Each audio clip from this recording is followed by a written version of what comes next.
There's so much that the children enjoy when they come and see us at the Clore Learning Centre. The new building is incredible. We've got so much more space than we had before.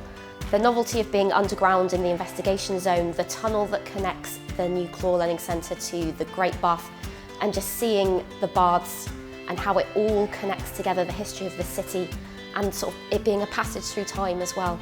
Just the awe on their face is amazing. In the investigation zone, the children are pretty much walking back in time. They are turned into mini archaeologists. They're digging deep, they're going down there, unearthing with their trowels and their brushes are Roman replicas. It feels real, it's amazing.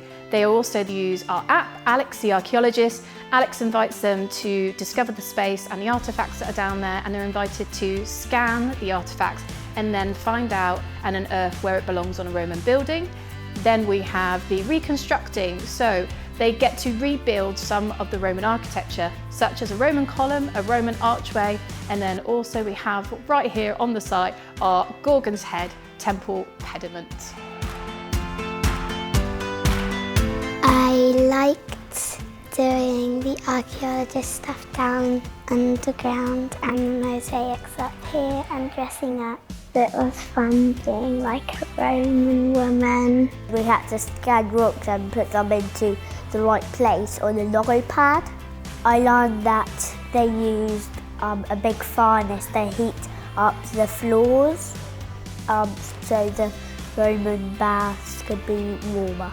I think the new Clore Learning Centre is absolutely fantastic. I think it's a brilliant addition to the Roman baths. The children have absolutely enjoyed their experience and the learning that's taken place.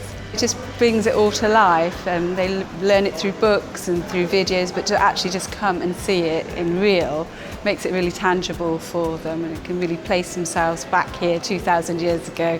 And it's just a really brilliant learning experience for them. Everything that school needs is right here. We've got the teaching spaces, we've got the toilet facilities, so you don't have to worry about losing anybody. We've also got the lunchroom as well, so everything is here. I just love introducing the children to archaeology, getting them really involved in how we know about the past, how we find out things about the past, and hopefully inspire them to become archaeologists and historians in the future.